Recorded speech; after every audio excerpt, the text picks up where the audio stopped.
December 2nd, 2017, right about sunset. Zone A, 6B, 7A. This is Anna's, the Anna Arctic Kiwi. Little pieces. Need to get some chips on them. And there's some blueberries and gooseberries and jostaberries. Well, I got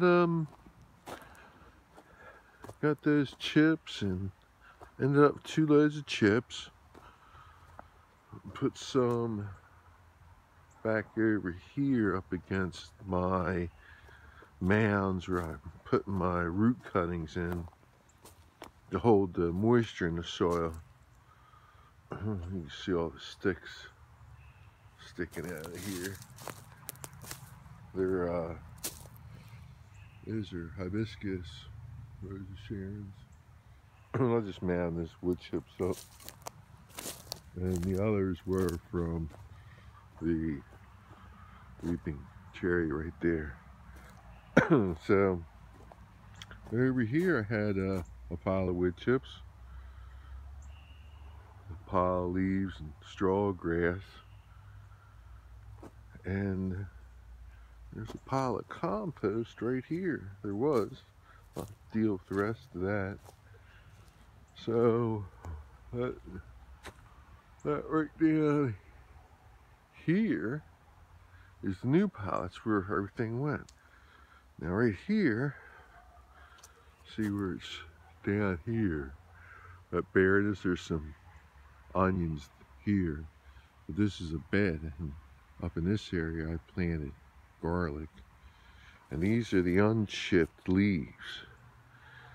Same from this pile, the landscaper dropped off. And this is a pathway right here. There's a pathway. See the cardboard down there? And then the pathway, I put some of these wood chips. You need to get over here. I need to get these spread out. That was the end of the bed. This strawberry bed ends around here.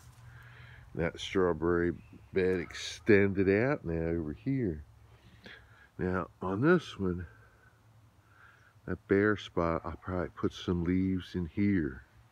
Now these are the mulched leaves.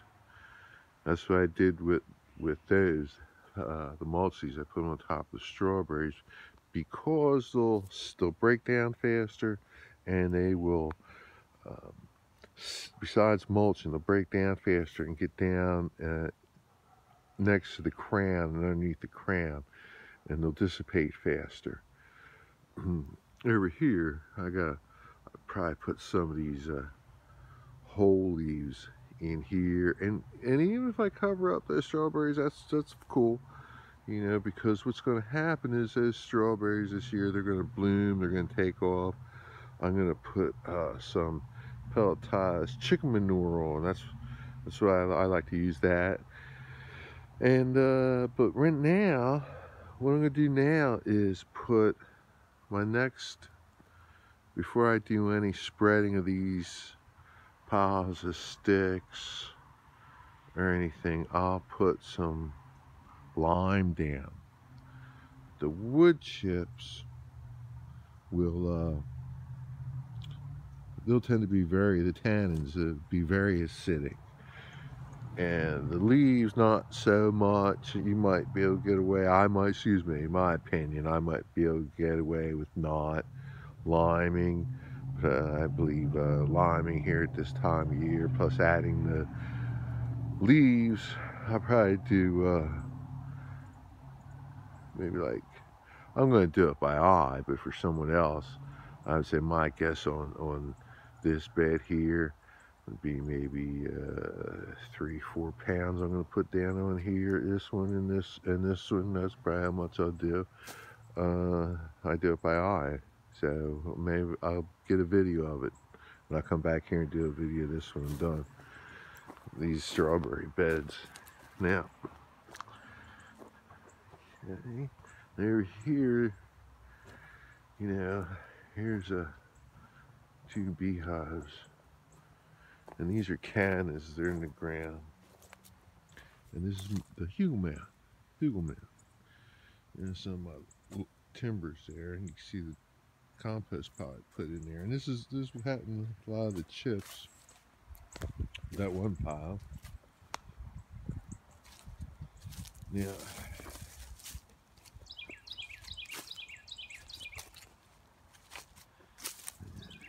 Okay.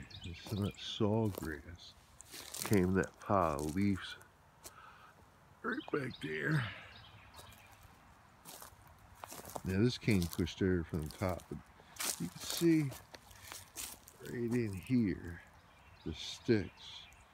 So I'm going to put more of the compost and dirt. I'll probably put some leaves on here too.